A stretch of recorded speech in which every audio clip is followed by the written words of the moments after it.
Hi, I'm Brett from Australian Adventure Vehicles, and I'll just take this opportunity to show you a few of the behind the scenes things that we do on our vehicles that are a little bit different from others. So this truck here, we're halfway through the build, but now's a great time while it's all pulled apart to actually show you some of the things that sets us apart from the others in the market. So this truck here, it's got the steady lights on the front, there's a light bar and a few other accessories to go on. We've also got the carbon winch, and I'll show you some of our winch wiring, but also the wiring for the boards and how we're actually running looms with all independent power supplies. So follow me this way. The Isuzus are a 24 volt system, and for a few of the devices we have to step that down to the 12 volt, and we also need that 24 volt power from for our board inside the truck. So what we do is we go from here to our board inside, which should be a photo just in the top left corner of that.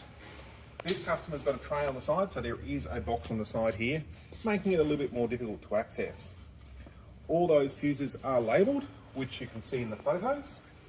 And we also have our winch fuses and winch isolators. The one on the left-hand side is for the front winch, and the one on the right-hand side is for the rear winch. So they can be both isolated independently from each other. It also means in event of a failure or a fuse blowing, you do have that backup fuse as well. You'll see all the wires are all braided and securely affixed all the way along the chassis.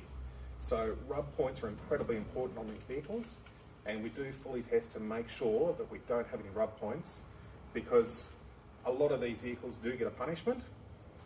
So it's really important to make sure that we don't have those points of contact.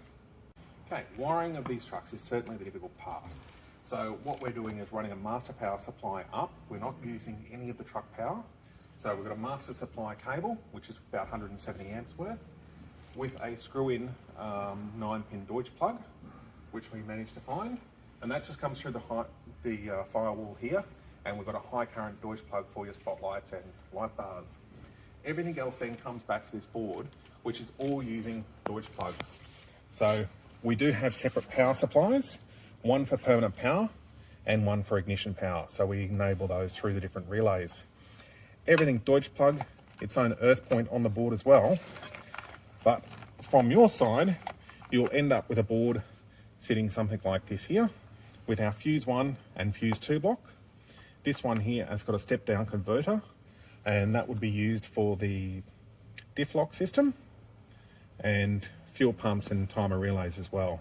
So this is a hard set 15-minute timer relay, so that way when you're pumping fuel across, it automatically turns off after 15 minutes.